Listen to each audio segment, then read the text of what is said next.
Ladies and gentlemen, it's that time again. It's time for the J. Craig Podcast. Playing on headphones near you.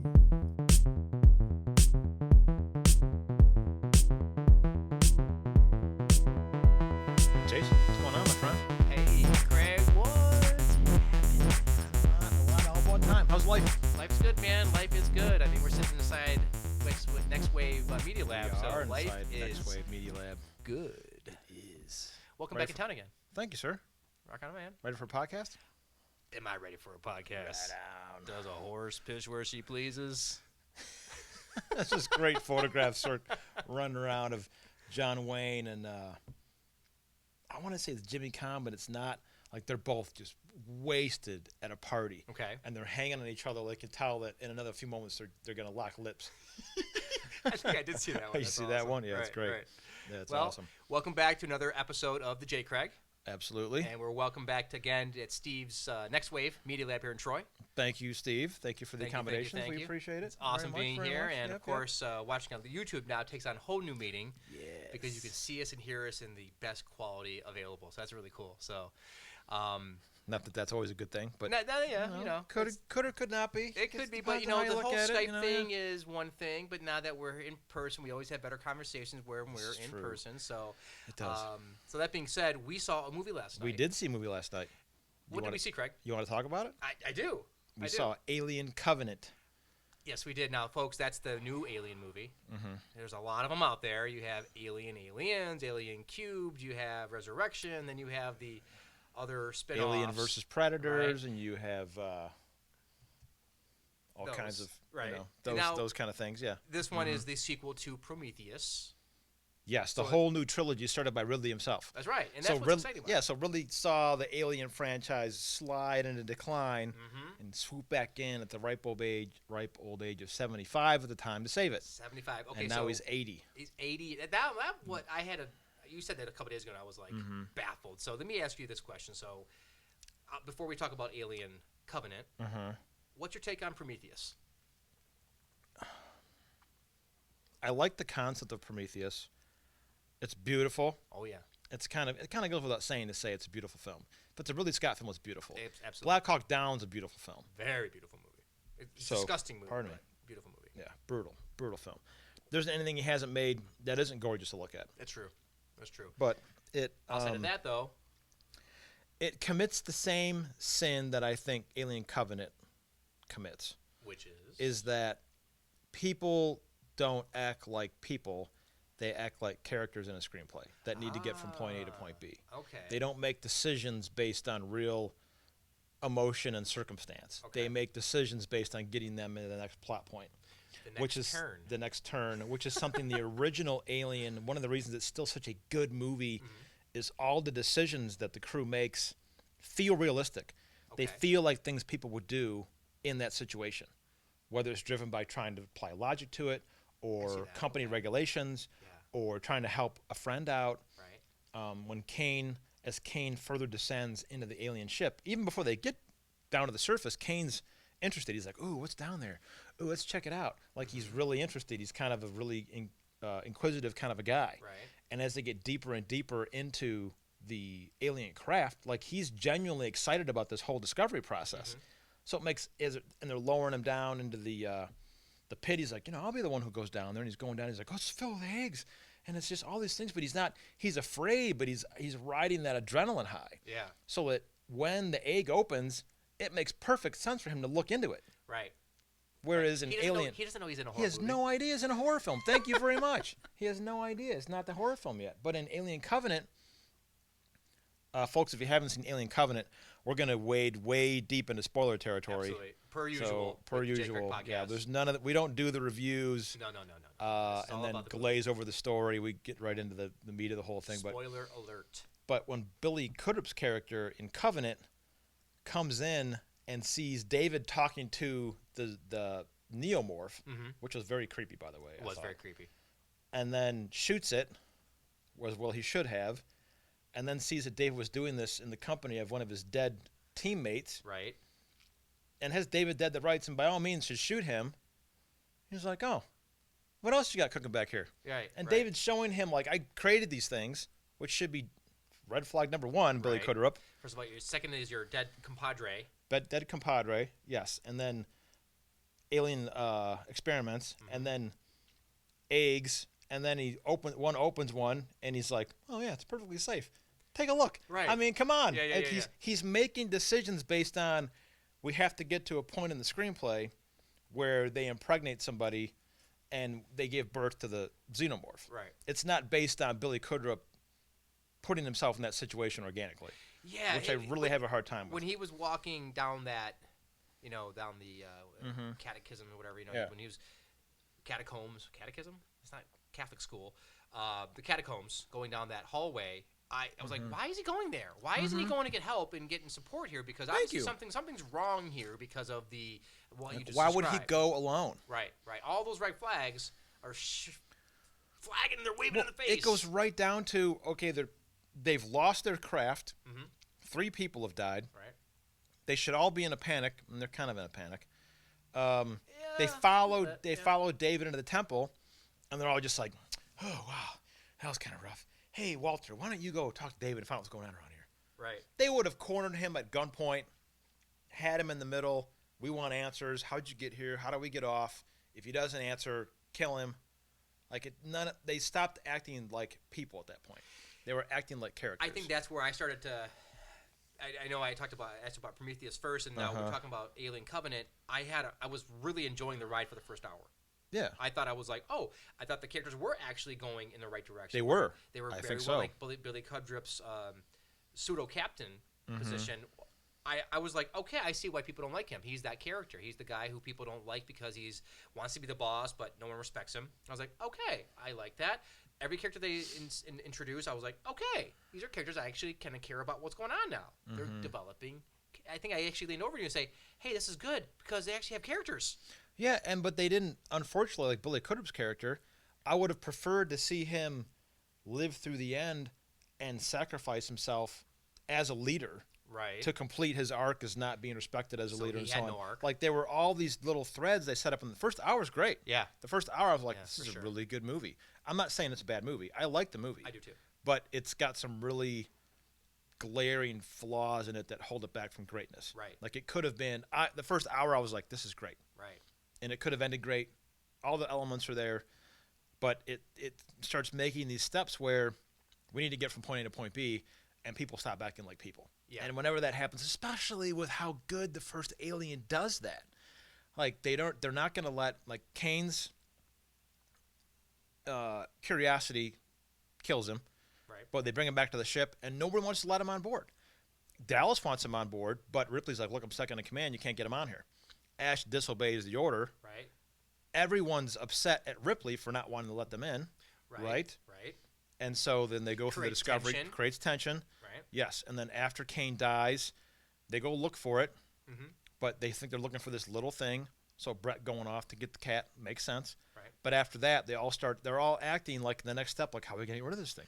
How are we going to do it? And then working together. Working together, Because like, they build up that whole chemistry. yeah. Amazing in the first original Alien. It's just like you believe that these guys, gals, these people have been working with each other. have been with each other for a long time. They have know that each other. whole chemistry going. You just can see which little reactions, little nods, and little things that happen in the conversation. It's beautifully told, that first movie. But then, as you say, as you keep going, the tension keeps ratcheting and ratcheting and ratcheting, and the characters are doing things based upon not needs of the screenplay, but needs of their own survival. It's different. I have a theory on this. Oh, okay. Do tell. The original Alien screenplay Okay. is extremely simplistic. Right. It's get the stress signal, go to the planet, Kane gets attacked, bring it back on the ship, he dies, and then it becomes the Monster in the House movie. Right. Okay. Within that very simple framework, you can create strong characters and tension and believable interaction and so on and so forth. Okay. In Alien Covenant, they establish the colonists and all that very easily. But as soon as you get into the alien craft and the planet, what happened to Shaw, what happened to the race that was there, what David's overall plan is, like, there's so many things you have to explain. You're not able to create all these interpersonal relationships and tension. The Right. simpler you can make your through line, the better, the more room it gives you to play. Right. And they've made a very complicated movie trying to tell it very simply. Yeah. So that's my theory. Okay, so Yeah. it's funny that you say that because in the beginning they do a really good job in the beginning of the story of setting up the situation, right? And outside, I'm talking about outside of the David and his creator. Oh no, outside of the David and his creator scene in the opening. Yeah. The after that when you meet the other, you Great think, scene, by the way. yeah, it is. But then you think it's David at first. 'Cause you don't hear his voice. His voice has changed a Right, little bit. right. So when you see the robot again, you think it's David. And you're like, well, how does this play? And so Yeah. all of a sudden your mind starts to kind of play around with like, okay, well, where did we end up with Prometheus? And where is this going now? And how are these two related? Yeah, yeah. And then once you find out it's a different robot, you're like, oh, it's a different android. Yeah, Okay. The key differences were American accent and English accent. Yeah, Yeah. exactly, right? Yeah. So then you find that and you're like, okay, so now I know this is a different version of that Right, android, and it goes through all the steps. And I thought they did a really good job of just really establishing that, and then it immediately had the same structure as Alien. Yeah. Going out, distress Yeah. signal, should we go do it? Okay, now we're going to go do it. Right. But they did it. I also don't like how they decided to go towards the distress signal, right? Because it's like, They made the decision so quickly. yeah. Like there's more deliberation in the first movie of Dallas saying like, well, we have to because it's company directive, and I work for the company. There's a lot of that in the first movie, which is probably born from the times. True. Which is great about working for the company, putting down the man. There's a lot of conversations between Brett and Parker and Oh, yeah. Ripley about Yeah. why don't we get full shares? Why don't we get this? There's a lot of that great material in the movie. Throwaway lines. And in yeah, there. I when love it. Ripley's like, I don't understand what you're doing. He's like, because I work for the company. Right. Dallas is like, look, I just do what I'm told. Right. And so should you. Right. Paraphrasing. Sure but enough. that's great in the movie. And in this movie, they make that arbitrary decision. Like, see, I don't buy it. He's in charge. He's now put in charge of a multi-billion-dollar expedition to get this thing from point A to point B. He's like, yeah, let's just go over there. Like, Right. This might be a better planet, but but then They should have debated that What was her further. name? What's the female's name? The short hair.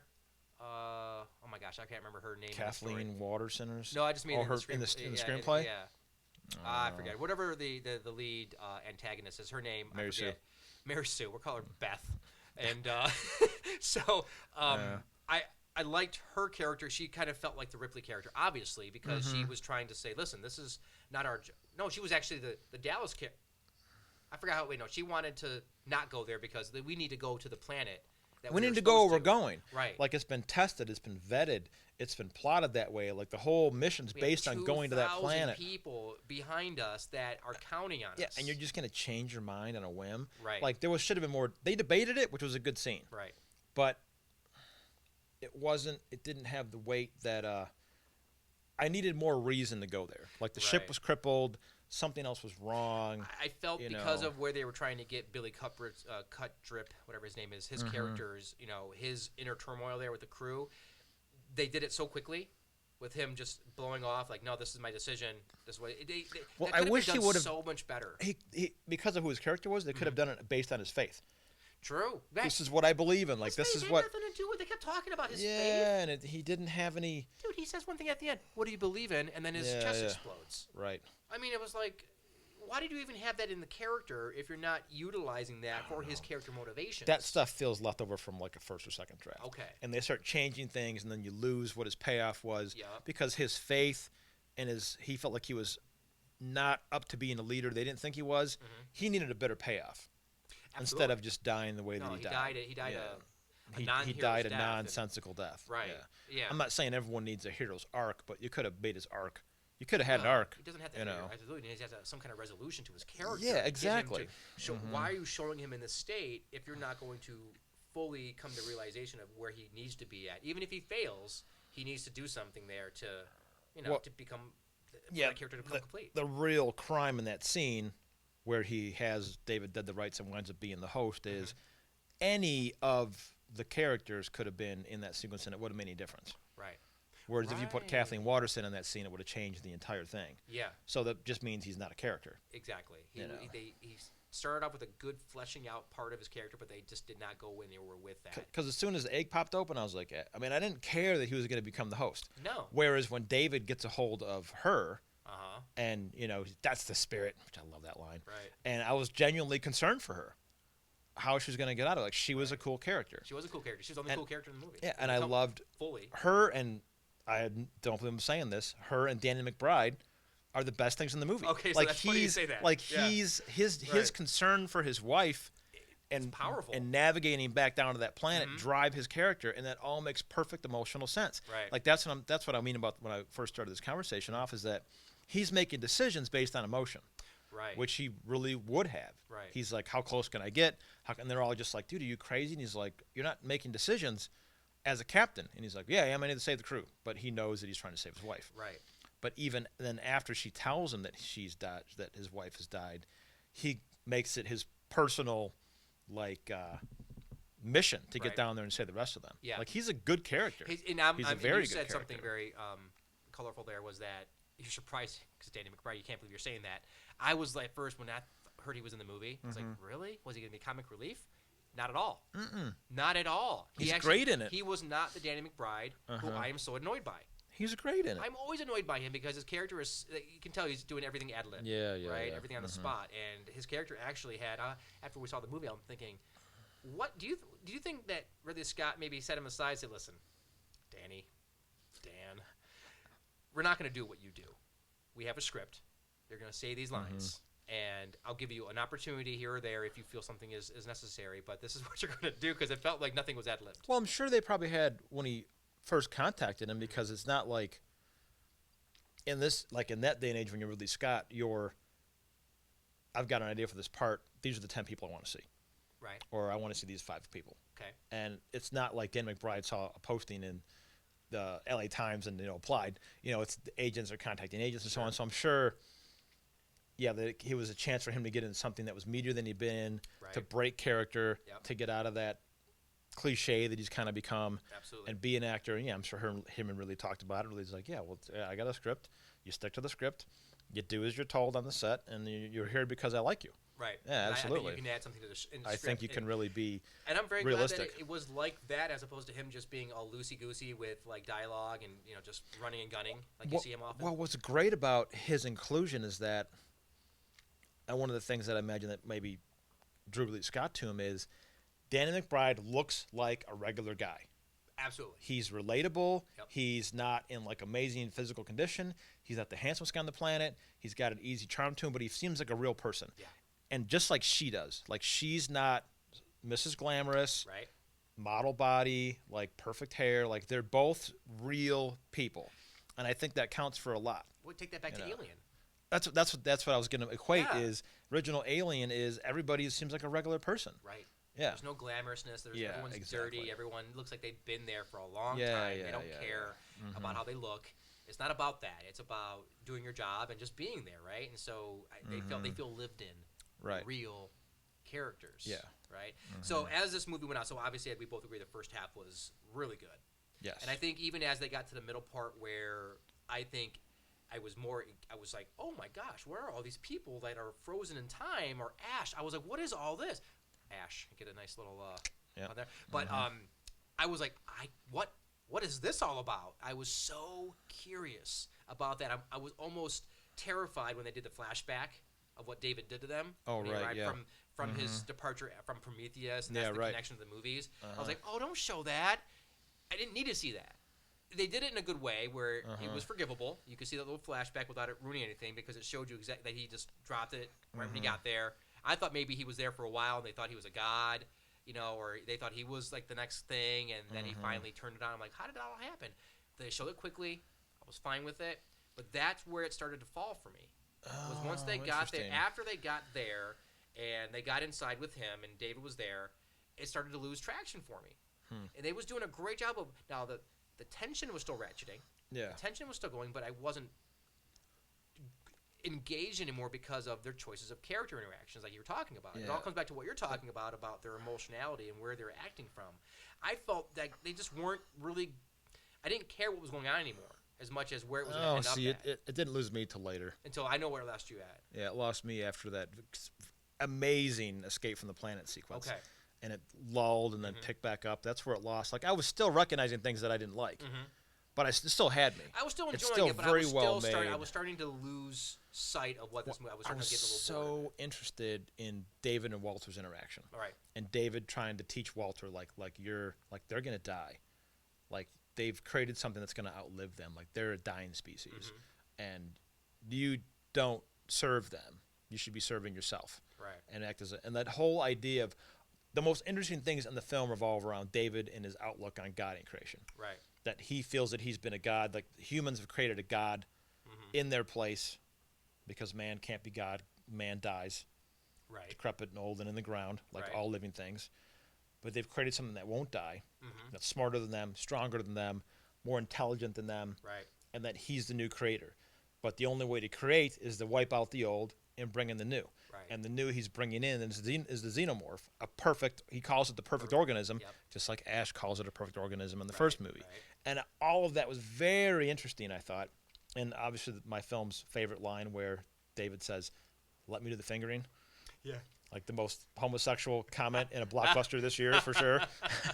Let me do the fingering. Let me That was do the great. fingering. I was That was like, great. all right, really. I think what it has more than anything is great themes throughout the movie that I don't think they're able to do as much with because they're trying to do a lot between Prometheus and this movie. Well, they that's- don't get to connect enough. Yeah, that's what I mean. Is that it's too complicated and too condensed to be great. Right. It needed to be without any extra material, 3 hours long, to Right. explore all those things. It proves that Scott can still make a great movie if he has good material. He makes two great set pieces, which any younger filmmaker would aspire to. The first scene where they bring the guy who's gotten the thing in his ear, and it's going to burst out of his back in the med bay. Ooh. Like that whole set piece, I thought was excellent. Right. And then the escape from the planet, cut together with David and Walter's fight, and then how it tramped into the ship and kept escalating. Like those are two really good set pieces. Right. And I was on the edge of my seat during the escape from the planet. There was a lot of and good if stuff it there, and yeah. if it just would have sustained that intensity till the end and ended the same, I would have been cool with it. Right. But having that lull in there, and I also think that, making the David reveal too obvious hurts the movie. Absolutely. Yeah. So you're saying that everyone pretty much knew it was David at the end of the movie. Like there's no I think what really is going for is you're not sure all the way and up until the end. But I think, which is an interesting approach, right. because I was like, it's not him. Well, maybe it is Walter. No, it's got to be David. Voice sounded like, No, but it's then I gotta be- heard his voice slip once, where it sounded Yes, more yes, like yeah. softer, not so. And I think she English. would have been smart enough to, when she was stitching him up, to say the line about to jog his memory just to test him. You know, She seems smart enough to say something like that, and she didn't. She just took it on Okay. faith that it was him. so right there is I think is where I fully was like, oh damn you, you're missing something right here. yeah. Because when yeah. she was doing his stitches, sta- right? stapling him, yeah. I was like, she's gonna do something here. Yeah. Just like you're talking about. We were on the Uh-huh. same page on this movie because it was Totally, the same yeah, exact totally. things. I was like, okay, she's gonna find out it's him. She Mhm. saw the wound. It wasn't the same kind of wound in his arm. Uh-huh. Maybe this something about it, or she was gonna do something to She's figure out. too this. smart to not figure Yeah. that out. And the way she was looking at him, to me, meant she had suspicion. Yes. And Absolutely. but there was no follow through.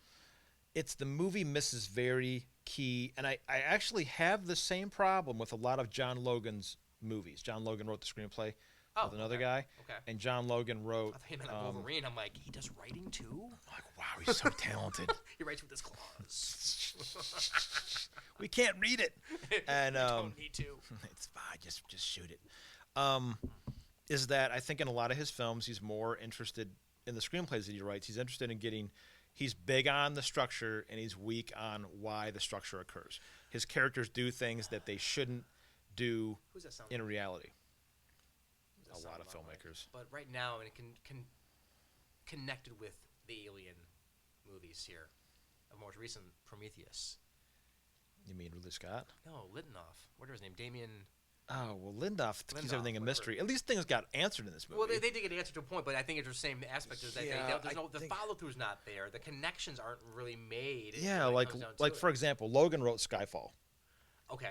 And in Skyfall, it's moving along really quickly, but when you, and I recognized from the first time I watched it, like people are chasing people and Bond gets in a position where he gets ambushed and so on and so forth. And I'm like, he'd only make that decision because the screenplay wants him to. Right. Because Logan needs to get him into that, like, oh, it'd be great if he got ambushed here. I can't get him there organically. I'll just make him go there. Okay. You know, that's just who kind of writer that he is. Right. And I don't like it. It's like when he gets a lot of things right in this movie, but he gets enough things wrong where I'm like, It prevents it from being a great movie. It's great. It's great to a point, and then it unfortunately suffers. It loses the notches. suffers. So if you get to that, keep going, ding, ding. Okay, you're at the great level, and then you start losing. All of a sudden, you're taking yourself away from that great level, and you're starting to go back downwards a little bit, and it loses steam. That's the unfortunate part of it for me. And the fanboy in me has a real issue with, and even James Cameron did this, so it's like a overall problem I've got with the series, is that I hate when they take away the mystery of the creature. Oh, yeah. Like when they went into alien POV mode in this, I was like, part of the original charm and mystery of the original Alien was it was like this faceless demon. Right. You didn't know what it was thinking, why it was doing what it was doing. Like, it's just there. It's a killing machine. But in this movie, when you go to alien POV mode, I'm like, that takes away the mystery of it. Yeah, I don't like they did that. it once, I think, right? Right at the end there was going through corridors. Like the first time they did it, I'm like, why is that filter on the screen? Right. I'm like, oh, it's alien mode. Yeah, I don't want to see alien mode. Alien vision. Alien vision, yeah. So yeah, I've got a problem with that.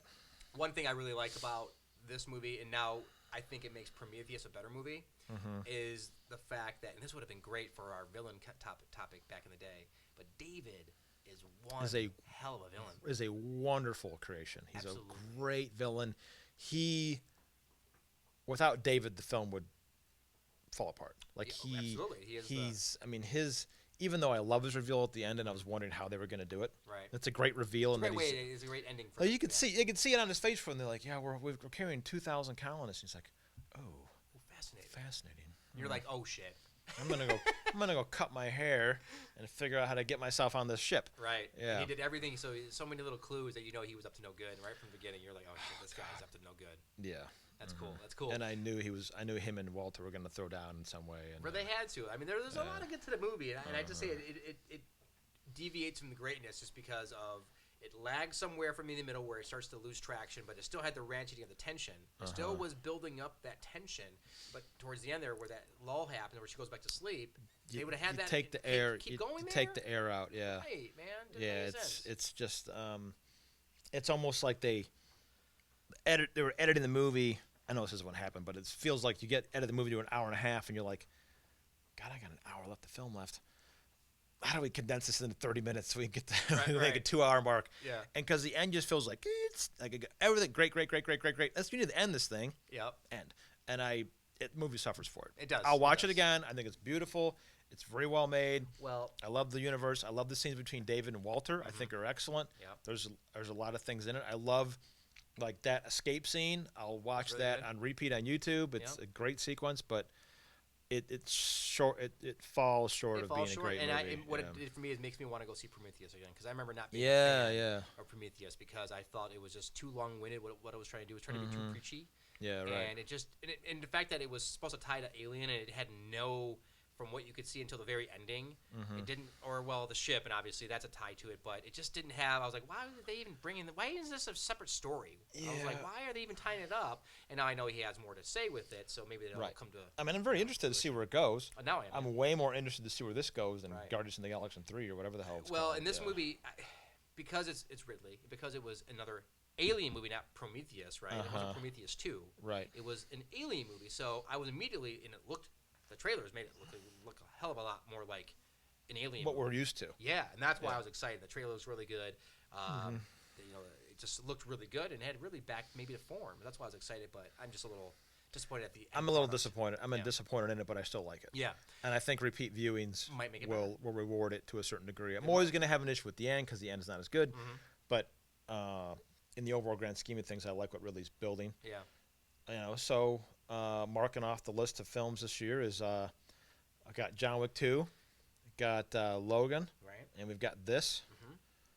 And Well, we started off strong and we hit a bit of a rough patch there, right? Nothing really came out. You had like Beauty and the Beast, which is actually really good. Yeah, I didn't see that. Yeah, no doubt.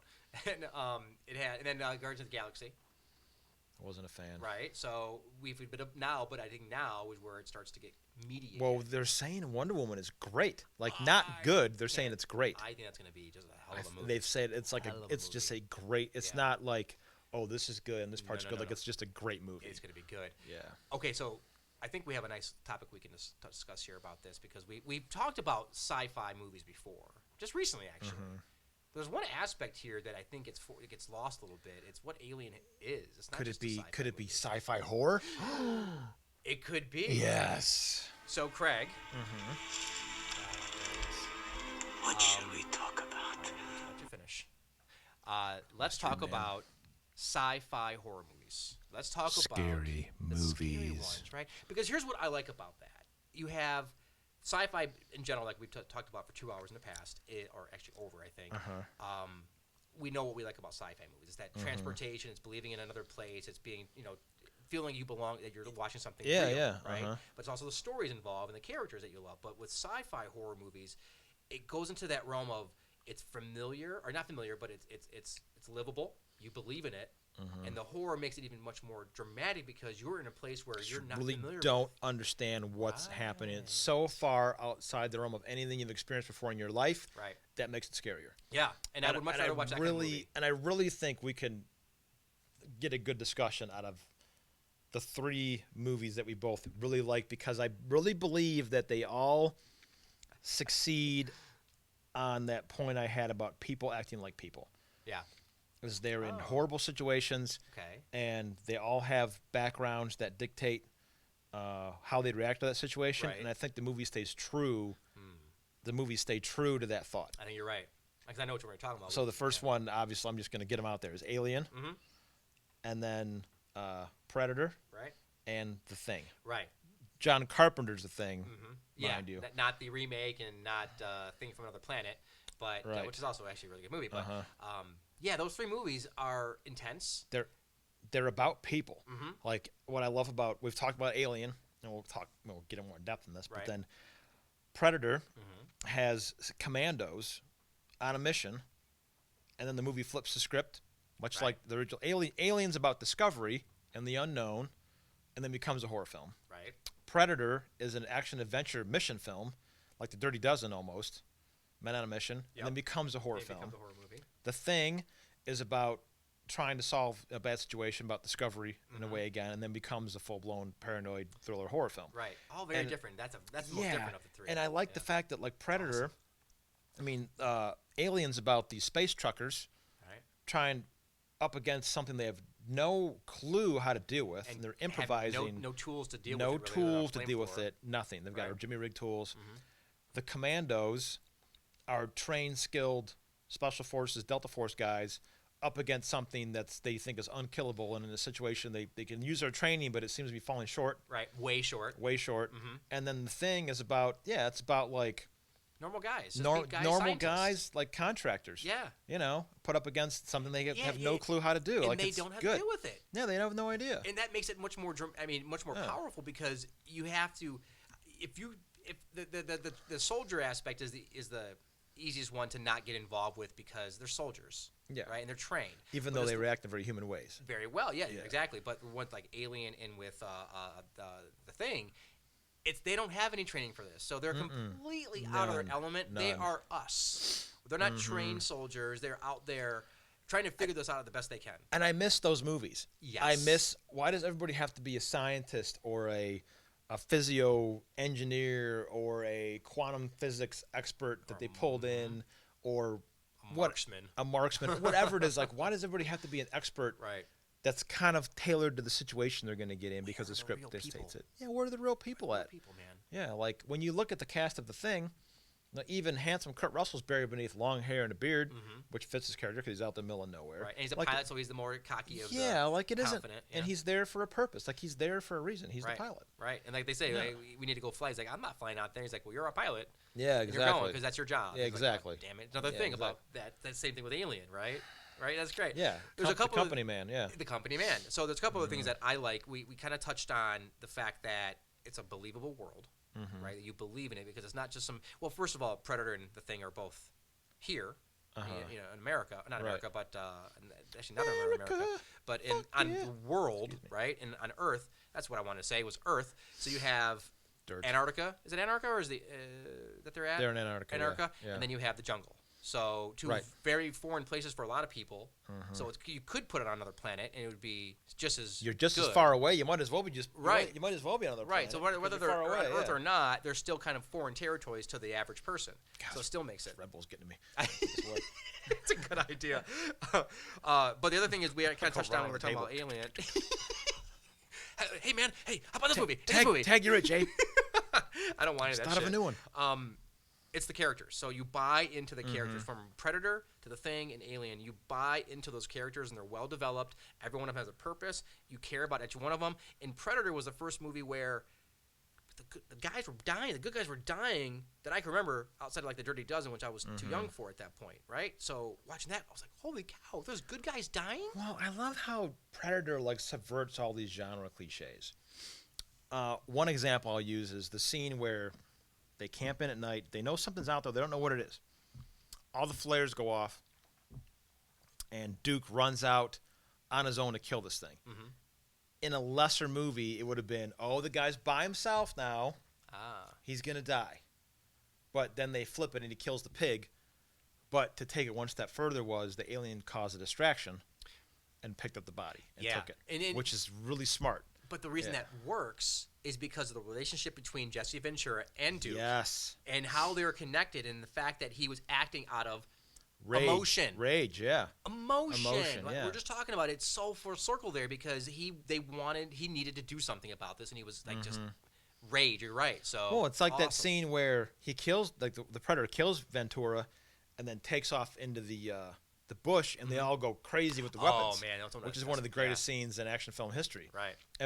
But it's born out of, we don't know what we're shooting at, but we're going to keep shooting. Right. It's a great scene, but it's born out of fear, the unknown, and his anger because he's shooting that thing. It's like he's mad because Jesse's dead, but he's also terrified because he doesn't know what that thing is. Right. And he's shooting it, and it's spinning empty. You know, and Schwarzenegger goes, Sergeant, what did you see?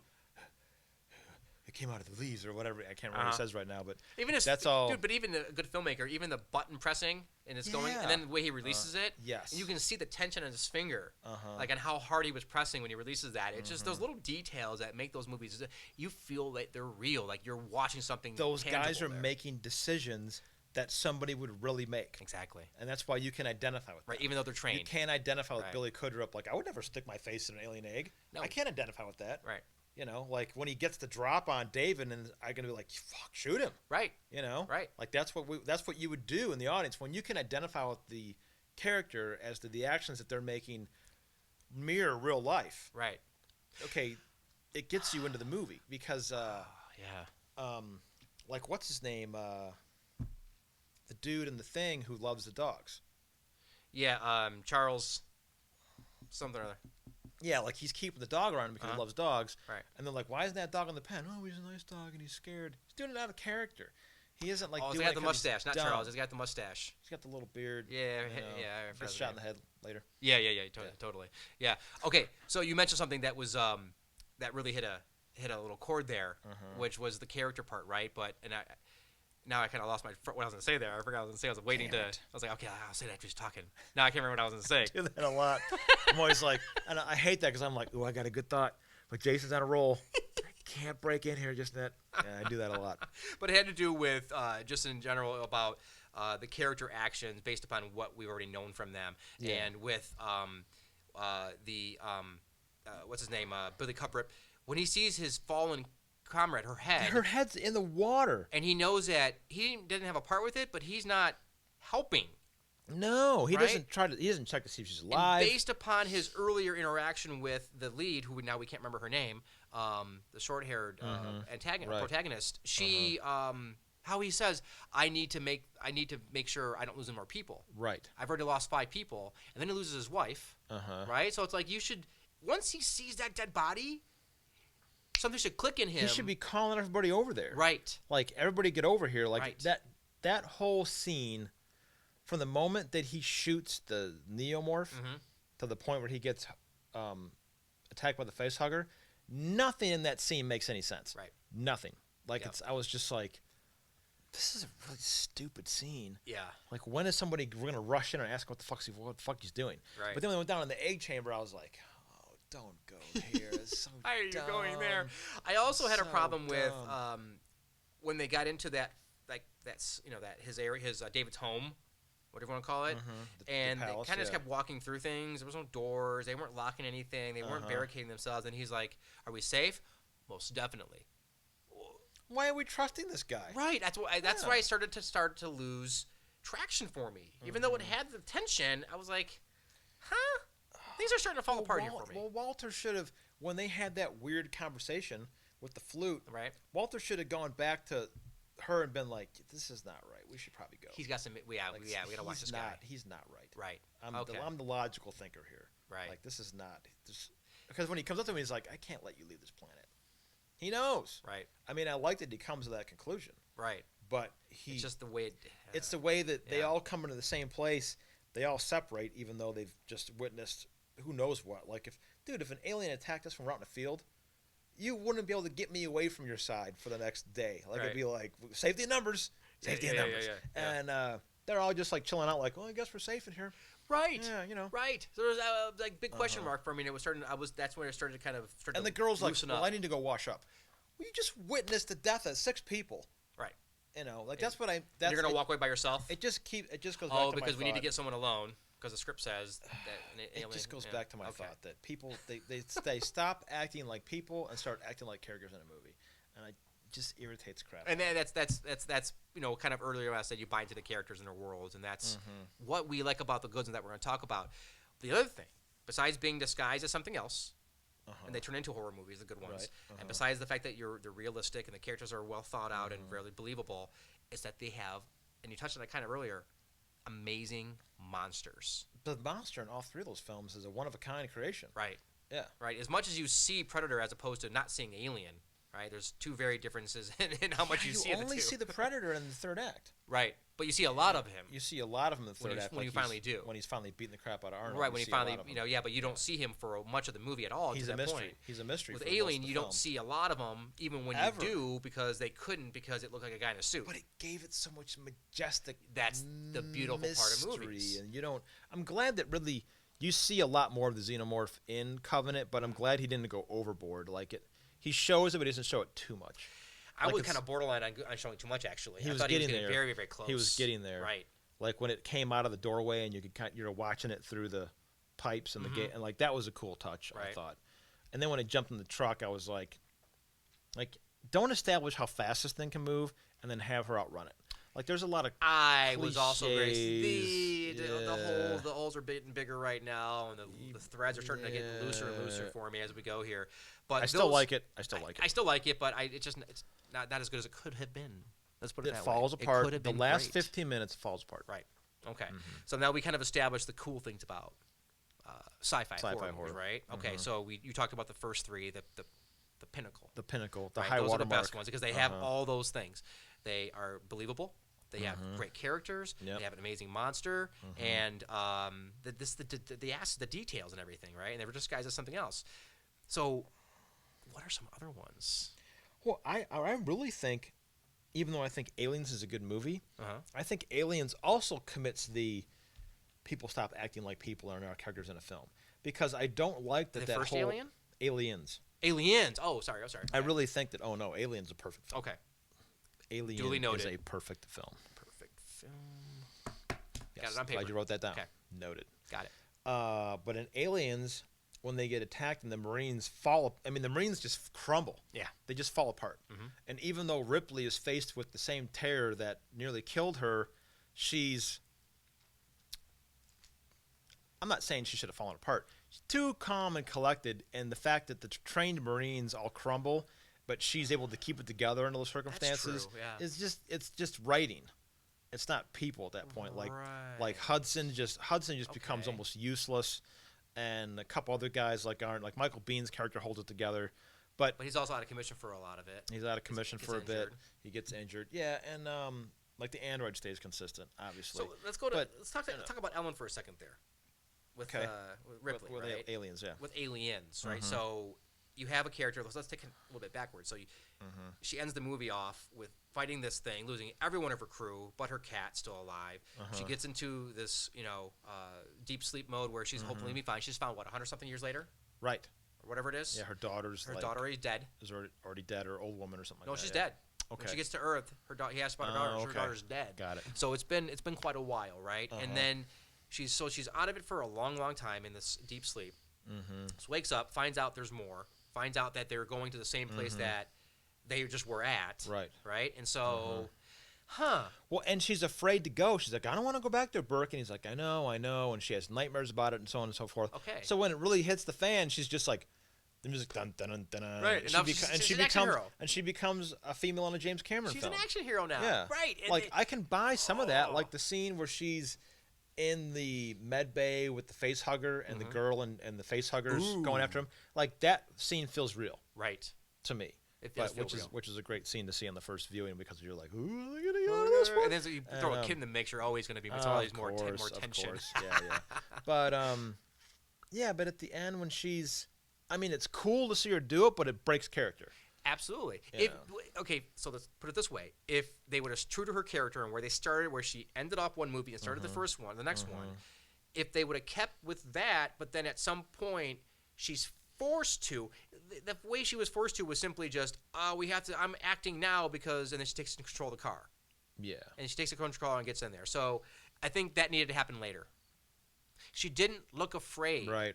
as she said she Yeah. was. She just knew. She kept telling people not to overestimate them Yeah, or whatever. And exactly. they weren't listening to her, and they're like, "No, I'm telling you, these people took all of my men." They're like, "Yeah, whatever." Well, they're she not us." starts to become. I hate that she starts to become Denzel Washington because they go down Perfect. they go down into the cavern and she's like, aren't they underneath the core? Wouldn't lighting off weapons cause the core to rupture?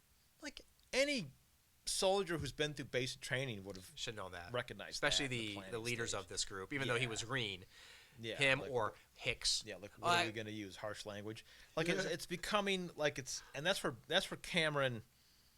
He always does that. And he always hits those beats, and he always does.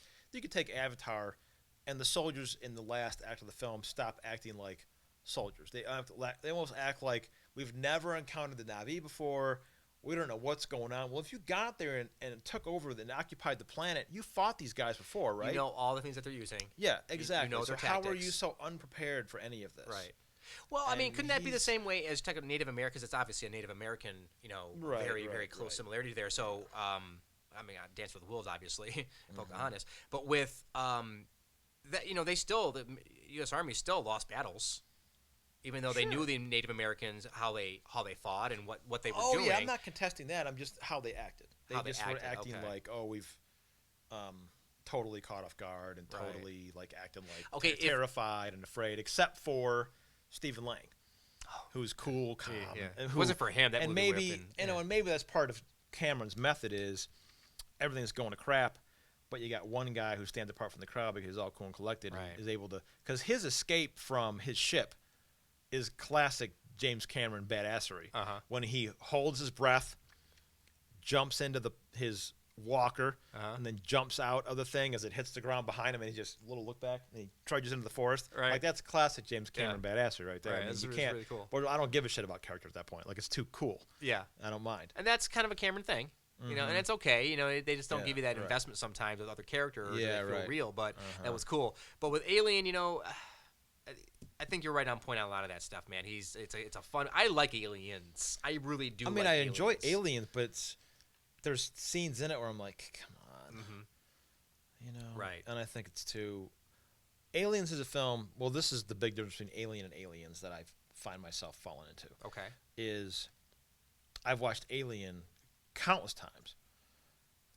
It's still tense. Absolutely. And it's still unsettling, and it's still I want to know where it's going, even though I've seen it 1,000 times. The movie's leading me down those paths. Right. The first hour of Aliens for me is a slog because I'm waiting for something to happen. I'm not interested in the boardroom meeting. I'm not interested in the travel. I'm not interested in when they wake up. Like there's nothing there to gel for me. Right. And it's not, the tension's gone. So now I'm just watching the movie. Right. And that's when I start picking it apart. That's dumb. I don't like that. Because and this happened was apparent the first time that I saw the film in theaters. Was I saw it in theaters, was afraid when the aliens were actually going to pop out. Mhm. First hour is all about building tension, then the release and the big battle scene. I thought it was a great movie. Went back and saw it again a couple weeks later. I was bored. Yeah. I know I'm in Okay. the minority on that. Some people Yeah. think Aliens is better than Alien. I don't see how that's possible, but you I know. actually do like it. I don't deny that it's not near the greatness of Alien, Mm-hmm. but Aliens it's just the opposite. Instead of a sci-fi horror, it's a sci-fi action. It's an extremely smart Right. direction to take the movie Right. in. I mean, it's a But good movie. It's not like, a I'm horror not, movie. It's an yeah, action movie. It's an action movie. Like, I'm not saying I'm not trying to take anything away from it.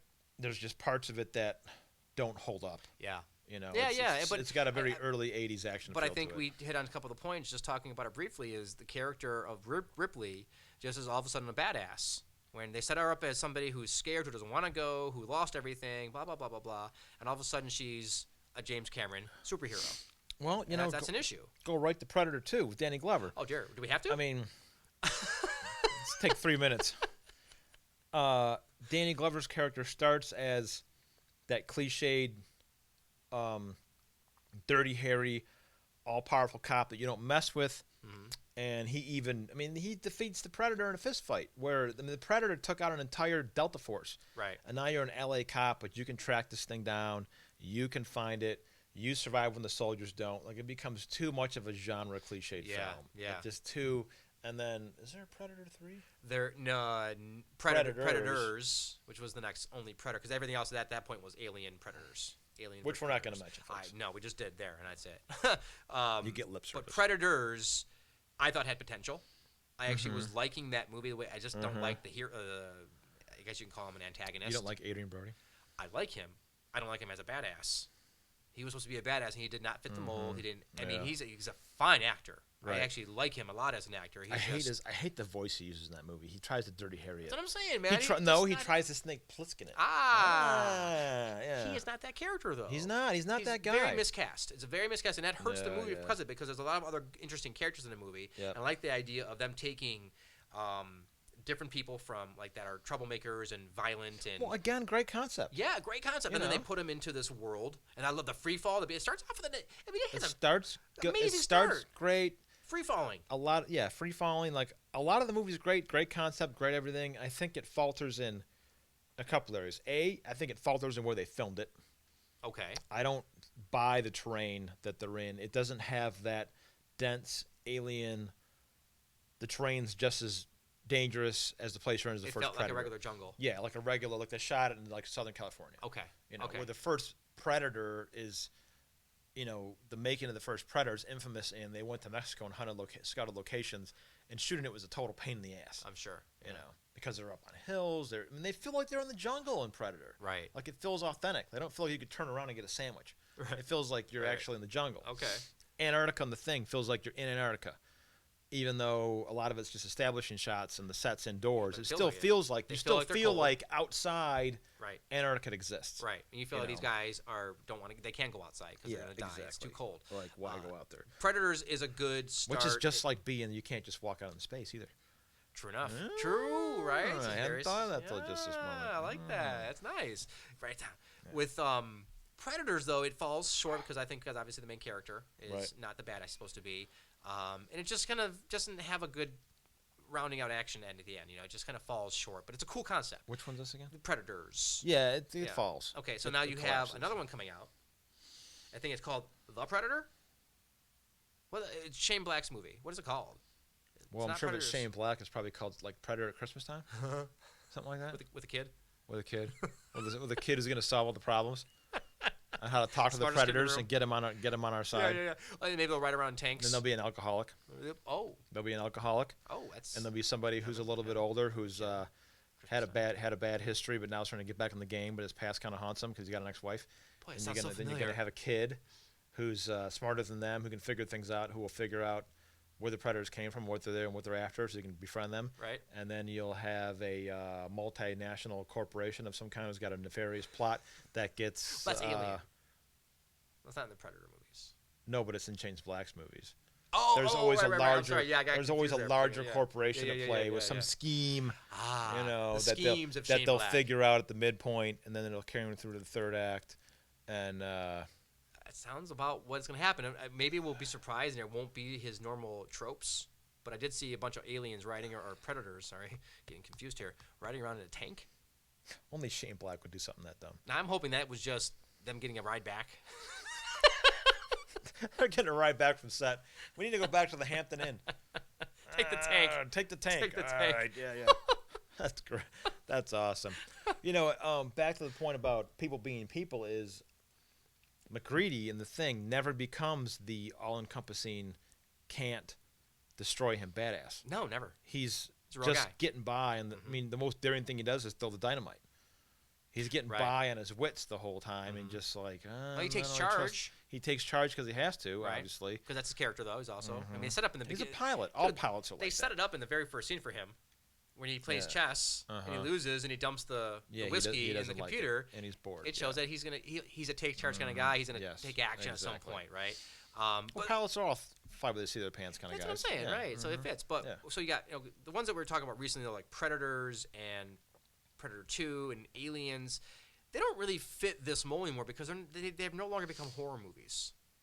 They're just science fiction action movies. Do you think Aliens has a lot to do with that?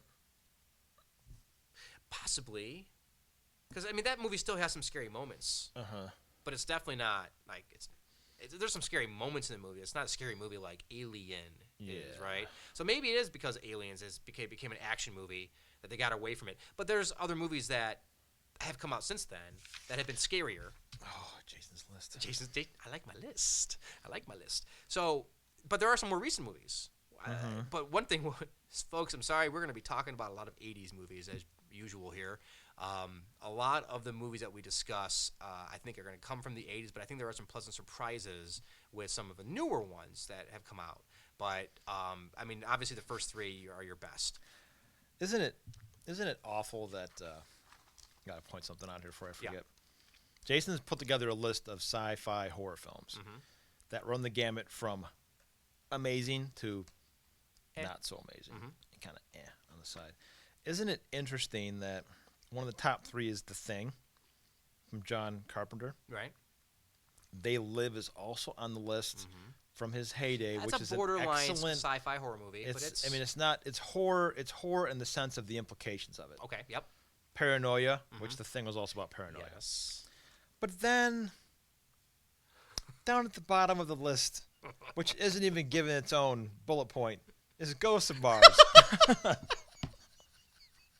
Which Everyone is has probably a one of bullet the point, absolute worst you're right. movies, not only that John Carpenter made, but anyone has made. It's bad. Like, it's so bad. It's so bad. It doesn't deserve its own I bullet. mean, it even doesn't even deserve its own bullet. It's just, and even the typeface, is a little smaller than every other movie. Every one of them- It's almost like Jason didn't want to put it on there. But I he was like did an anyway. afterthought. I was like, yeah, we'll put it on there just to talk about it. Well, it but- is Ghosts of right. Mars. Well, I do have He to write did it some. in there. I think Yeah. Carpenter really, a lot of his movies fall in this category. They're some Yeah. of them are modern day, some of them are about vampires or the Prince of Darkness. But his good ones are in the Are science good. fiction realm, and his movies are always out. His movies are almost always about paranoia about the government and the man and the machine and the company. Yeah. And Escape from New York is paranoia Mm-hmm. about the government taking over and what Right. the things that they do and charges in the neck and so on and so forth. The Thing is all about paranoia. 100%. It's a movie. It should be called Paranoia. Yeah, exactly. I mean, They Live is paranoia about the government and, Yeah. and the rich and the elitists and so on and so forth. And Ghosts of Mars is paranoia about making a good movie. Like, he just didn't want to do it. It has Jason Statham, Pam Grier, and Ice Cube in it, and it's awful. It's horrible. It's horrible. Now that's not the greatest recipe for success right there, as far as your. But it should be enjoyable. It should be enjoyable, and should there be. is not an enjoyable moment in that movie. It's bad. I don't know what he was It's thinking. like barely 90 minutes, and it's not even. It's bad. But I would have begged the studio not to release it. let me do something else, Can you please. just not do that? Right. I've always wanted somebody in one of Jason Statham's interviews to ask him about Ghosts of Mars. He can be like, well, I was young. Yeah, I just took the job. I thought it was John Carpenter. I thought I was making the next They Live. Well, Ice Right. Cube has said that he only took the job because John Carpenter, because he was a last-minute replacement of some kind for somebody else. Oh, that's right. Yeah. Who was it? Somebody. Just like she was a last-minute replacement for Courtney Love. Courtney Love was training for the movie and then broke her ankle. Was it So Courtney Love? I she's- thought it was the chick that was in Species. Well, she's in the movie. Oh, she's in the movie. She's That's the right, that's replacement. right. She's a replacement. That's She right. replaced Courtney Love, That's right. and then Ice Cube's a replacement for somebody else. Oh, God, I can't remember who that was. I don't know. Another black guy, right? I don't remember. I don't know. Did he replace a But white anyway, guy? he talks about he's like I had a whole different idea Oh. of what movie we were gonna make, and it didn't quite turn out that way.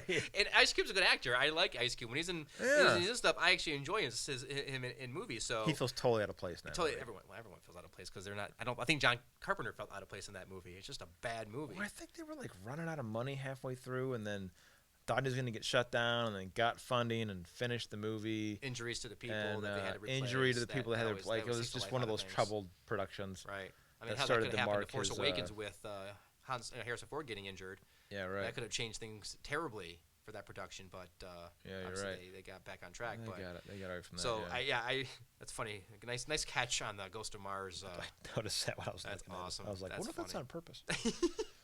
Like, internally, not really, but subconsciously, definitely. Okay, so I want to mention, we talk about some of the movies on this list. Mm-hmm. You talked about They Live and what have you, but I know you're not a fan of them, but it feels more like the movies that we're talking about, especially the key things that make these sci-fi movies. It's, but I know you don't like the main actor because he's annoying now. But I liked him when he first came on the scene, and that's Pitch Black with Vin Diesel. It's actually a really I don't good mind movie. that movie at all. I think it's got a great premise. I love how it's set. It's a great setup. Mm-hmm. It establishes good characters. It's Yep. got Keith David in it. Yeah, And can't go wrong there. it's good. It's good. It's when Vin Diesel was still an Early- actor for hire. Right.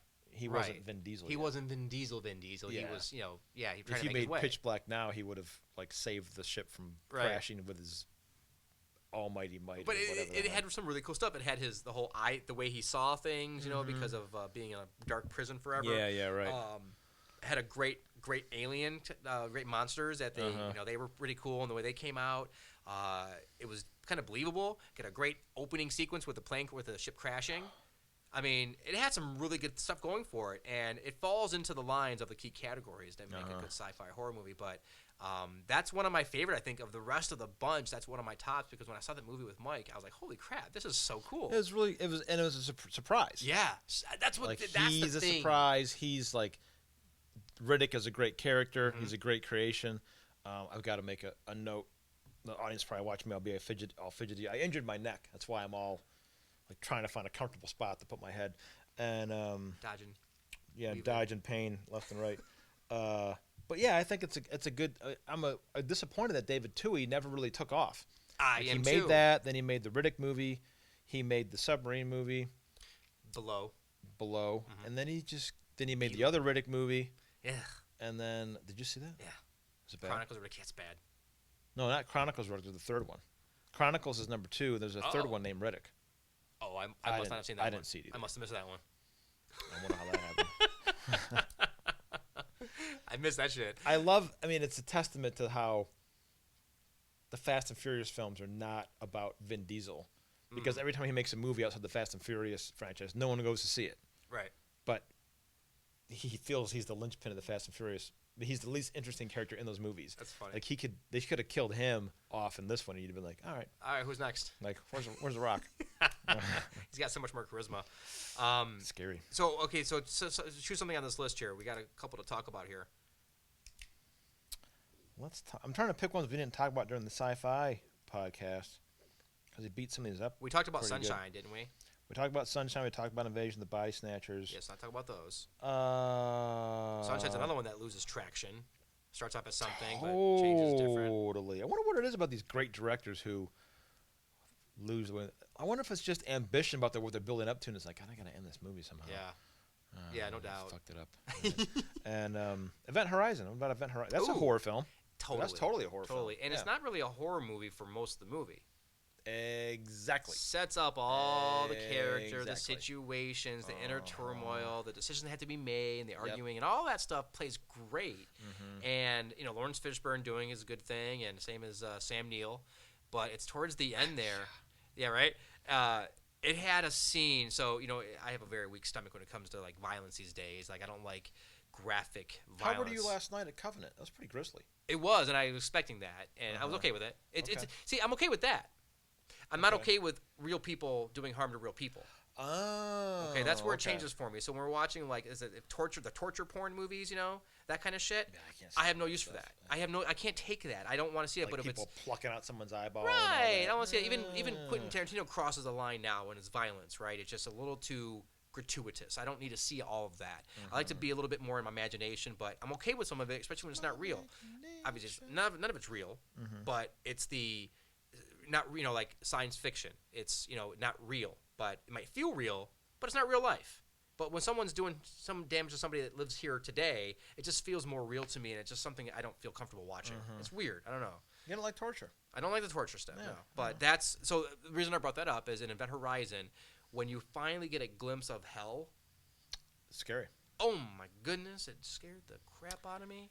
I watched that. It was in It's college. Extremely well late realized, night, and I couldn't go to too. sleep. It was extremely well realized. Oh yeah, Um, Paul Thomas Anderson, right? Or the yeah, other guy, that's Paul probably Anderson? the best thing he's made. Yeah, one of the Andersons. It's even better than Soldier, and Soldier's got Kurt Russell in it.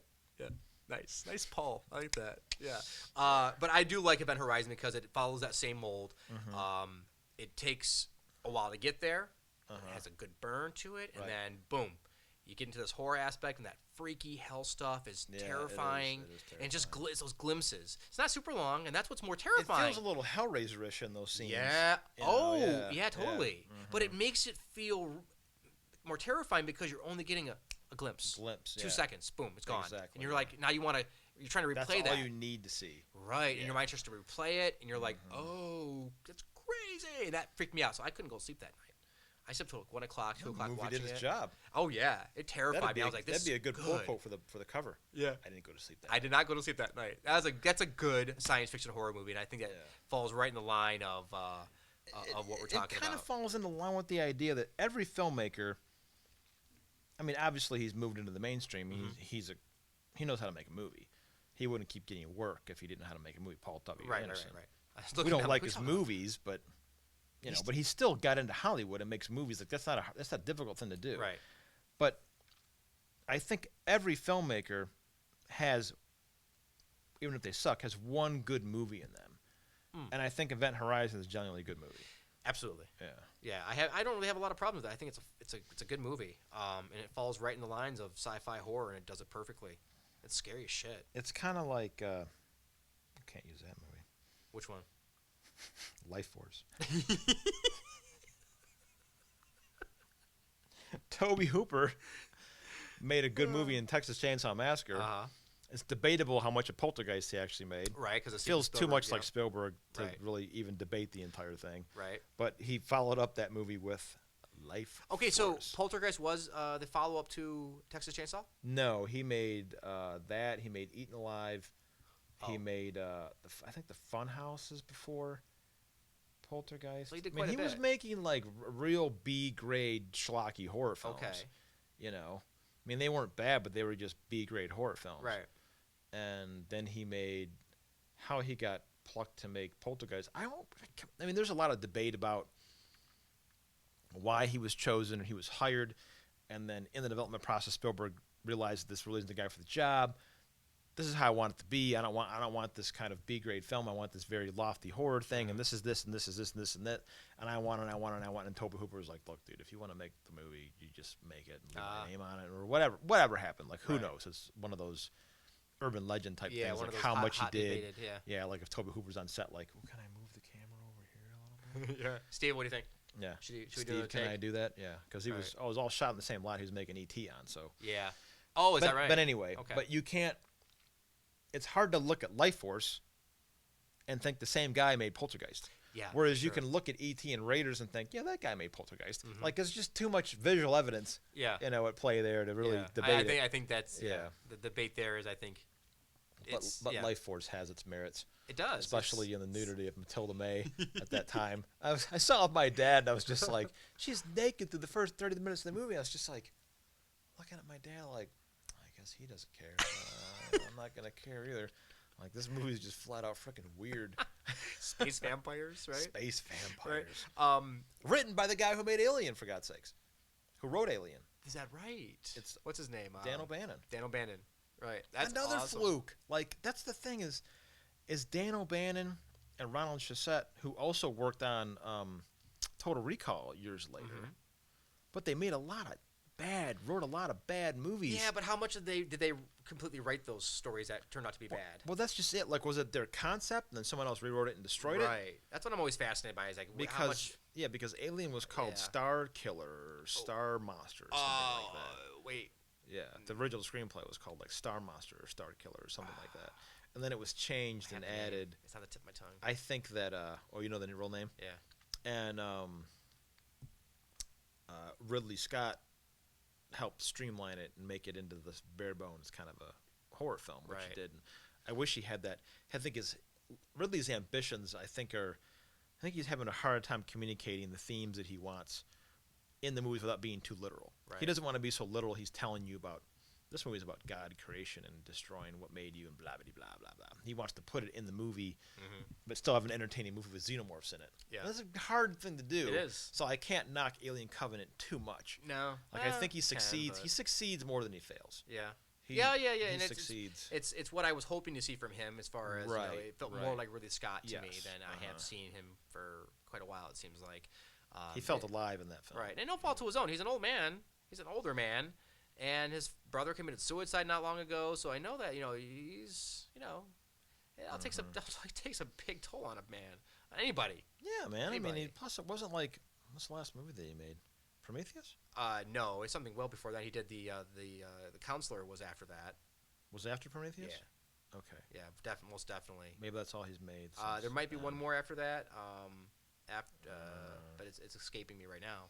But I know it was Prometheus, and then after that was The Counselor, and after that he might have done something before Covenant, but I can't.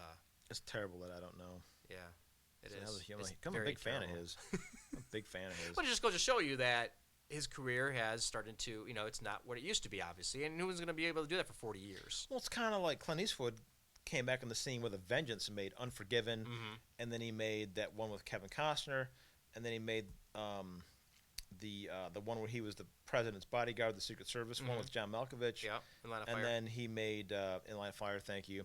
And he was on a huge role there for a while, and Right. then you get $1 Million Baby, and another film from El that time Torino. period, Gran Torino. But Gran then again, Torino. he's had some slumps where he made that soccer movie with Matt Damon, and he made the one about the tsunami.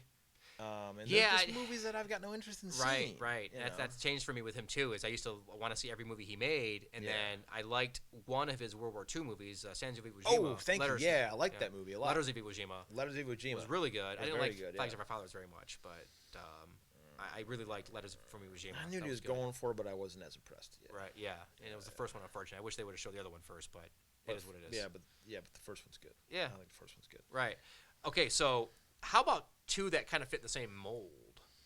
These are from the 80s. Do tell, Jason Catron. These kind of fit the same. They're kind of horror movies, but they're kind of comedic. They're a little more comedic than horror, but I think they still fall in the realm.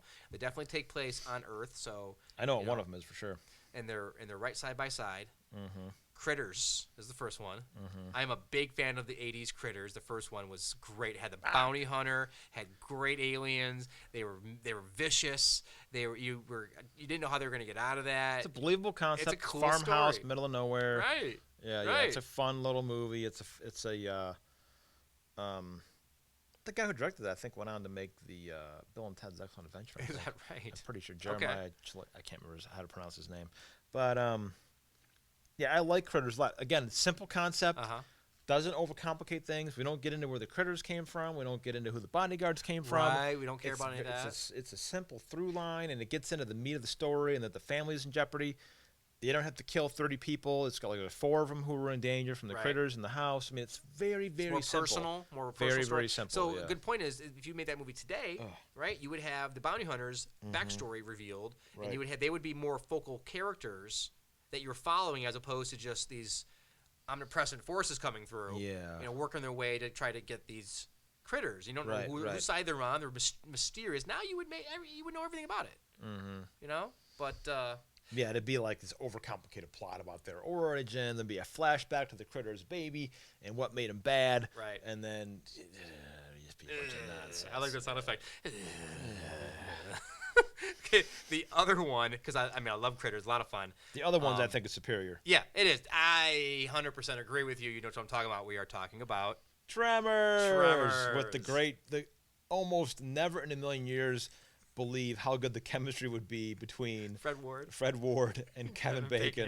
Bacon. Just the sheer fact that Kevin Bacon's in the movie is Yeah. just like, Kevin Bacon's in this movie? Like, what's that all about? Right, and he's totally hamming it up, and he's having Totally fun with hamming it up. And he's Well, their great. story, him and Fred Ward's story about we're gonna get out of here, we're gonna go live wherever they're gonna. I heard they're gonna live like 2 counties over. Wasn't that their big dream?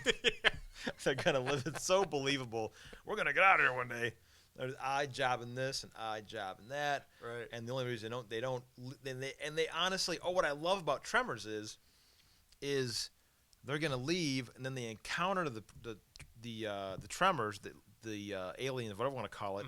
What's the first thing they do? They try to leave town. Right. Like they don't try to sit and fight or figure out a way to do this or call the authorities. They try to leave. Right. Let's get the heck out of here. It's just like how their characters are. Yeah, I know, it's And believable. only when Right. they're trapped in that, in the gas station, the little diner supermarket there, that it all starts to come together. Right. But they're not there out of goodwill and bravery. They're there out of we can't get out of town. Yeah. But they rise to the occasion and become heroes, which is what's great about it. Right. Right. But I love Unsung hero, or the hero that shouldn't be a hero. Yes, But exactly. they make their way through it. That's awesome. That's a fun movie. Whenever that's on TV, when I had TV, I can't it always not stays on. watch Tremors Yeah. when it comes. I mean, I don't really watch television, but if I'm traveling and it happens to be on cable, and it's on cable a lot, Uh-huh. then I watch it. But it has also, you said the 2 characters, right? How Uh-huh. about Michael Gross as the It's gun-toting? wonderful. And then the Red- Reba McEntire is his wife. I mean, it's so stupid. So great. And then you've got, isn't Egg Shen in it? Yes. Egg Shen's in it. in it. Egg Shen's in it. That's right. And you got this crazy group of like 80s genre actors and Kevin Bacon. And Kevin Bacon. You know, That is I think fantastic. Fred Ward was coming off Remo Williams or something like that at that point, like that that was- failed James Bond franchise. Yeah, Didn't something quite around work there. out. Yeah. We're talking, but yeah, somewhere Fred around Ward, the what 85, happened to Fred 87. Ward? Is he dead? I don't know. I haven't seen him in a long time. He might be. Yeah, I haven't seen him in a long time. Yeah, he's I was awesome. Looking at him, He was great. he was fantastic. Everything when he's always in a movie, you got a good character that's on the scene. He's a guy, he can take very little and make it into a lot. right. He can take very little on the page and create a character out of it by just who he is. Exactly. He's a movie star. He's a movie star. Yeah, Like, he's great. a good actor. One of my favorite scenes in that is where the graboid is Right. chasing them, and it hits the concrete viaduct Uh huh. and kills itself. Right. And they dig out along the side of it until they get to the end, and Kevin Bacon's like, "Damn, look how big it is!" He's got the tail. Yeah. He's like, God, these things stink. And all they start talking about is what? I don't know. How much money they can get for it. Ah. Yeah, remember? Back to character. Back to character. Yes. Back How to much money character. can we get to it? Right. As opposed to Aliens. Aliens, where Ripley turns into a different character. They never change. They stay Yeah, consistent. they stay consistent. So that's actually really cool. That's well, Mm-hmm. that's a fun movie, man. That's a good movie. It belongs in this conversation of the good sci-fi horror movies. And Right. a lot of times you think it should be taking place in space or whatever. It has to deal with something. Well, I mean, does really actually, if you think about it, Tremors might not fit because those aren't aliens. Aren't they? No, they're something that lived in. Do we ever find out? No, they don't. So you might Well, assume. it is still into that realm of sci-fi, though, because it's an unknown. True. quantity. Okay, Yeah. right. Undiscovered. Yeah, right. You're right. Because Leviathan would still be called sci-fi. Would be considered sci-fi. right. Yes, absolutely. That's actually a would. really good one too. I forgot about that one. Well, it's got There's Peter Weller in it. Deep Star 6 and Leviathan, and Deep Star 6 had a crazy scene where the guy's body gets ripped in half, hanging from the pot from the swimsuit. Oh, yeah, the right, swim pod. right, yeah. He gets Uh-huh. ripped in half. Yep. That's crazy. And Leviathan was pretty cool too. Well, it's like especially the Deep ending. Star 6 was like the Roger Corman B movie one. Right. Leviathan was trying to be the A mainstream. Yeah, monster film, it's because like, they're both kind of the same movie. Very much so. Very much so. It's like Volcano and Dante's Peak. One's got Pierce Brosnan. One's got Tommy Tommy Lee Lee Jones. Jones.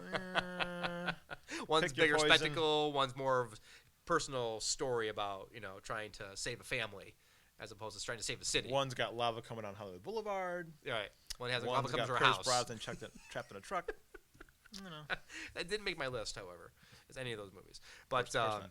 how about a couple more on here that I really like, but one that is I'm kind of a fan of, especially when I first saw it, because it fits the realm, is Species. You know what I'm talking about, right? Mm-hmm. I think Michael Madsen's in it. Natasha. Michael Henstridge's Madsen's- first Natasha movie. Henstridge is in Yep. it, looking all kinds of beautiful. Oh hot. yeah. So that's good because it had some good characters. They were trained, and I believe they were trained. And you have this creature that's born from was it experiments? Is Michael Madsen the main actor in that? I think he's the main. It's him, Ben Kingsley, the girl from NCIS. Madsen is our storyteller. He's the guy we're watching. So him and the chick hook up near the end, right? I believe so. Okay. Right. That's a fun movie. It's nothing that I watch over and over again, but the list is going to start to get very. It was good enough. Yeah, it's good enough. But the list is going to start to get a little weak now, as far as the level of awesomeness. We could stop. We could stop and be okay with it, but let's just mention some of these. So Species. But actually, one movie on here is very good. Oh. It's a downer, and it's made by a great filmmaker. This is why I want you to talk about this one. The Mist. Oh, The Mist. I thought they were going to go with the other one. Which one? Cronenberg's movie on here. Well, actually, I think Cronenberg's movies are good, and Altered States are great. Yeah, so those are right. But Okay, I so both just- them. But I'm surprised you went with The Mist. That's actually the one I was actually looking for earlier, and I went over it. Oh. You're right. Well, and Good that's filmmaker, good story. Good filmmaker, good story, well told. Yep, He took Stephen King's stuff is usually not very transferable to cinema that's true. because it's a labyrinth of plot threads that don't go anywhere, or Right. resolutions and people who had bad childhoods and whatever else is going on in the Stephen King book. And he makes a very streamlined film out of it, very depressing one, mind Very you, by much. the way. And I have to admit that the end of the second act, end of the third act, I started to get bored with The Mist, and I was like, okay, well, are they going to spend the rest of the movie in the store? Like, what's going on? It starts to wear out its welcome a It little do- bit. it does. Starts real strong. It does, and it stays in that same Starts spot too very long. strong. They can't get as much out of that one. Any Location. movie that takes place in a small location, the thing takes place in a big laboratory thing. Mhm. It's not the same. Right. Whereas a supermarket, there's not a lot they Or a can diner do. or whatever And it I is. never got that invested in the peripheral characters. No. They definitely Never, had which weak, always weak kills it. characters. Like I'm just waiting for somebody to die. Right. So on. But something like The Brood. Wait. Before we go to wait, Yes, Jay. The Mist You got has an one of the opinion? most crazy endings. Depressing That is ending. depressing endings that you could possibly imagine. Pretty It's ballsy ending, I think. very, very much. I don't know if the book is like that, but No idea. I forget. I remember reading about it, but I forgot what I read about that. Which is often the case, which is why I have to reread things over and over again. I never read. Okay, there you go. There's that. You just don't have to worry about rereading it again. That's why I'm just making all this shit up. That's making the shit as I go along. So they get into the car. They start to get away. They have a couple bullets. They have a certain amount of people, but they have one less bullet than they do people. And they realize that they're out of gas, I think, at that point. And Car breaks down, Car yeah. breaks down, and he kills everybody in there, and they all like Rather know than, don't they take a vote? Rather than than succumb to the terrible right. deaths that they may encounter in this world, and the thought of his son being torn apart or cocooned by these things, as he makes the decision to kill all everybody. of them. Yeah. So he kills everyone in the truck and his son, and he doesn't have any bullets left for himself, and he's sitting in a car because he thinks he can't get out of the car. So he's in a car with 3 dead people, including his little little child. child next to him, Oh. freaking out. And then the mist kind of goes away, and the National Guard and military show up. So all he would have had, and they're killing these things, and the mist is going away. He would have only had to wait another 5 to 10 minutes, and then they would have been fine. And then his son would still be alive. His son is still It's alive. so depressing. And it's awful. Aaron Eckhart. Is it Aaron Eckhart? No, it's Thomas Jane. I get those guys confused all the time. All the time. Well, they're out of that. Like every time frame in Hollywood history dictates you got a couple guys who look the same. all right. Okay. And so Aaron Eckhart and him were interchangeable. Yeah, they totally are. Right. Thomas I was Jane is confused. So kinda Thomas one way. Jane. Okay, you're right. It is Thomas Jane. So he sells that scene so well that he's He's a good actor. Yeah. I never understood why he never caught on. yeah. Like, he's a good actor. He is a good actor. I mean, I He don't just know takes if the bad roles, Punisher or- fucked him up Yeah. or what, but he's a good actor. Just chooses the wrong material or has a bad agent. I don't know. Could have a But bad agent, he yeah. sells it so crazily good about this inner turmoil having to do this to his child and then sitting there He with sells his child. the outcome. Oh my God! Oh, the Huge. outcome is amazing. I don't want to talk about that movie anymore. That's depressing. That's a good choice. So go back to what you were saying. I was going to go into The Brood, do it. which is a David Cronenberg and sci-fi body horror was his thing. I mean, yeah. his thing. And The Brood, if you've never seen it, ladies Oh, and I didn't know The gentlemen, Brood was Cronenberg. Yeah. Oh. Oh, wow. I prefer Forgot The about Brood. that. I like Scanners, and I like Altered The States. Fly, Oh, The Fly, and I okay. like another one of his early ones. Shit, Videodrome. Okay. I like those films, but I always prefer The Brood because The Brood kind of makes me queasy. does it? Oliver Reed's in it, and Oliver Reed. It starts with this. It seems real. The opening scene, you're like he's talking to this girl about opening up. He's like a psychotherapist of some kind, Okay. and he's trying to get this girl to open up, or is it a guy? I can't remember exactly. I'm not gonna lie, and it feels very theatrical. It's bright lights around him and so on, and you're like, what is going on? Like, this is kind of weird. And when the guy collapses in his arms, it pulls back, and he's done it in front of an audience. Oh. It's a live session, Okay. and he's talking about, exercising your demons and so on and so forth. And he's always talking about his ex-wife and how the children seem a little perturbed from the ex-wife and doesn't want her around them because she went through the same therapy with him, Okay. but didn't quite come out of it successfully. And while this is going on through the course of the story, these little, you're not quite sure what they are, like little midgets or little whatever they are, in these hoods, are running around killing people, connected to him in some way or another. Okay. And it's just, when they show up, it's just freaky. It's just creepy. Like, anytime you have little people or little dwarves or kids killing people, it's just gives me the heebie-jeebies. Okay. That's a button for you, huh? It is. Yeah. You get me on that one, folks. You got me. And so you find out at the end of the movie that he talks a lot about how your fears and your demons and your haunts and the things that live deep in your mind can physically manifest themselves. And at the end of the movie, you find out that his ex-wife has been giving birth to these things. Like, they grow on her body and she bursts them out, and they go out and carry out her wants and revenges and bad feelings towards people. So anybody who died, she has a negative connection with. And so at the end, Oliver Reed has to stop her, and I won't say anything else because see the movie. I never have. It's a creepy ass, scary movie, and personally, out of all his early work, I prefer that one. Interesting. Okay. I like Scanners. Scanners is cool. Scanners is cool. It's known more for the head bursting incident Absolutely. than anything else. For The Brood is just unsettling all the way through. Okay, and then how about Altered States then? Let's go right through Cronenberg then, because I haven't seen. He's not. Brood. Well, that wasn't made by him, but Altered States wasn't? no, that's made by. I forget who directed that. You telling me I don't have my information correct? You do not. Damn. Write that down. Wrong. Not Cronenberg, and Could've that's sworn it made by was. the dude, and he's another guy. Crap, can't remember his name. That's his best movie. Look it up. I can't, please, and because I think that's his best movie. The guy who directed Altered States, because he was another guy living on the fringe, making these kind of avant-garde. Never heard his name for some reason. Ken Russell. Yes, Ken Russell, because he made all these weirdo, kind of oddball European style films that only certain people would see, and it kind of had an underground following. Like Tommy. Thank funny. you. And he made the one with he made the one with Donald Sutherland.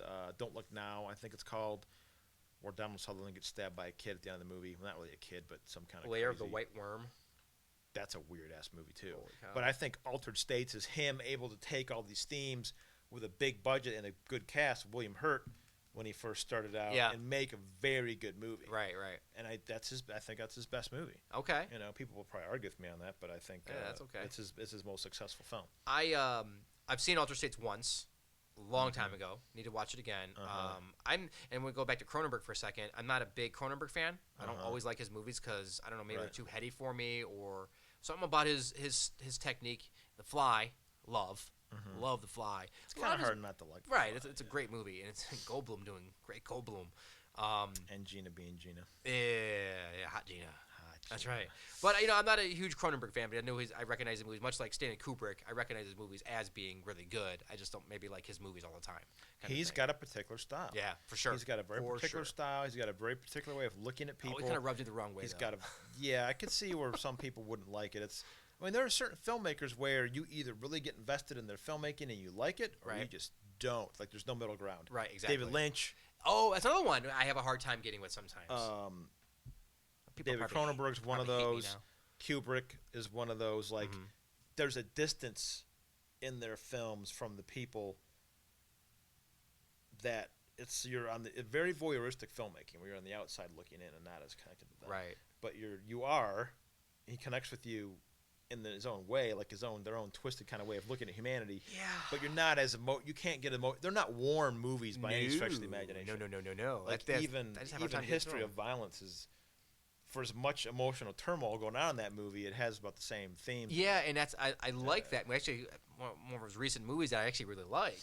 I don't think it's great as it could have been, but it's actually really good. There's some powerful stuff in that movie. It's a darn good movie. But yeah, with the Cronenberg and with this Ken Russell guy, I never heard that damn name before, but now I do.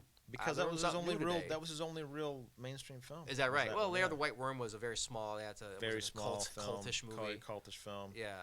I want to say Don't Look Now was him, but that movie's like famous for its ending. Speaking of scary movies, that movie yesterday that we saw the trailer for, They Come at Night. That's supposed to be scary. That looked pretty freaky. I think it was called Come at Night, right? Yeah, it was really freaky editing. Yeah.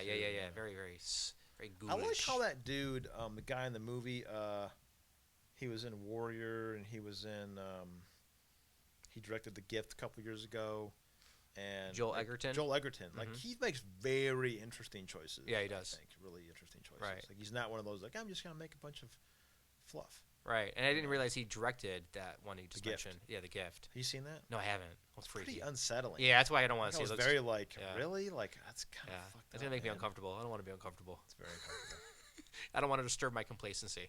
Go back and watch Tremors. Exactly. Or any of the movies above that we talked about, especially like the first 5 or 6. Yeah, right. I got really no more on this side, so I want to talk about something rather briefly. I don't know how much time we got, Steve. 10 minutes, maybe. Yeah. Okay.